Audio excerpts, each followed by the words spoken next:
Hi, this is All the Science. My name is Christian, and we are pleased to be the guest podcasters today for the episode of All the Science. Today, Supreet, Austin, and I will be discussing about an important topic for future generations, designer babies. We will be explaining what they are, their history, and why they are both unethical and ethical.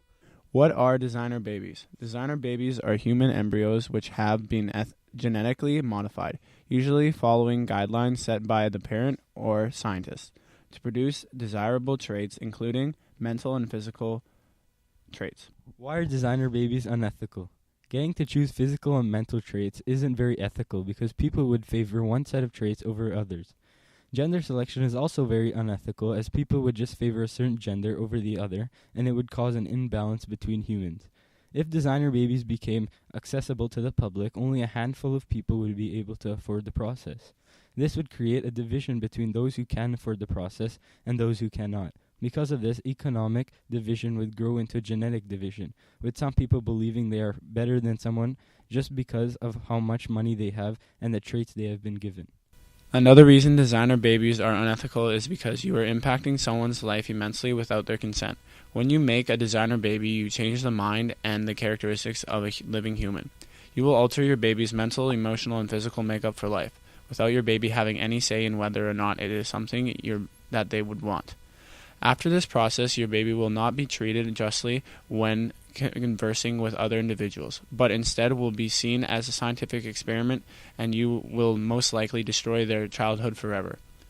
The ability for a parent to select certain genetic traits could deteriorate the relationship between parents and children, and your children could resent you if you make a wrong choice.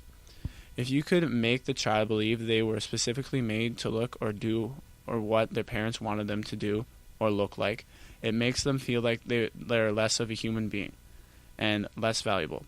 They would always feel like an outsider and never feel safe or like themselves in their own skin. On the other hand, designer babies could aid the human race in various ways theoretically. In this current day and age, resources are scarce, and landscapes are changing constantly. Humans will eventually have to adapt to a new Earth in a variety of different ways. Could designer babies be the key to the future? Why are designer babies ethical? Designer babies are ethical because many babies born into the world are born with physical or mental disadvantages that can cause many problems for the child's future and can cause great pain both physically and mentally, for the parents as well, and the child.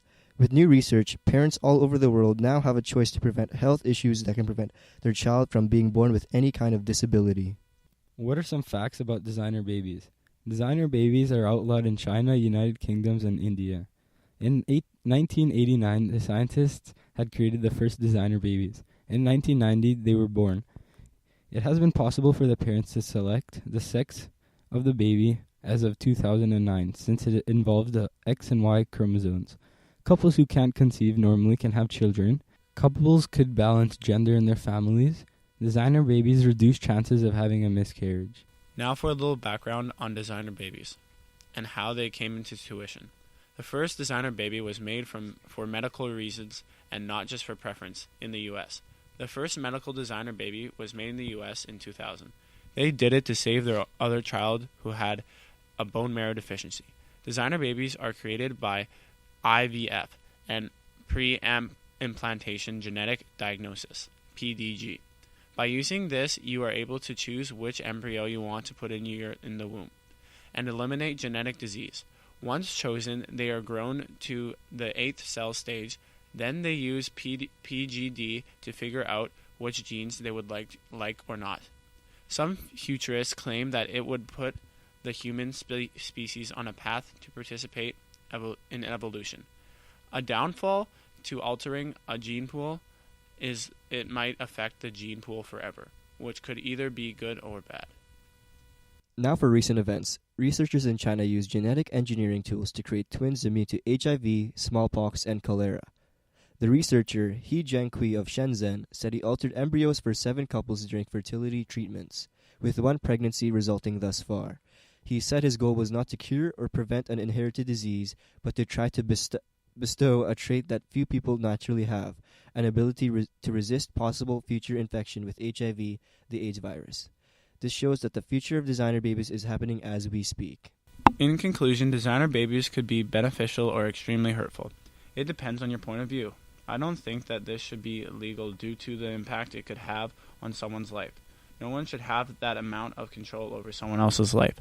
I think it should only be ever put into effect if it were to aid in survival of an individual due to their stem cell properties. Thanks for listening to All That Science with your hosts Supreet, Austin, and Christian. Contact us at allthatscience@gmail.com if you'd like.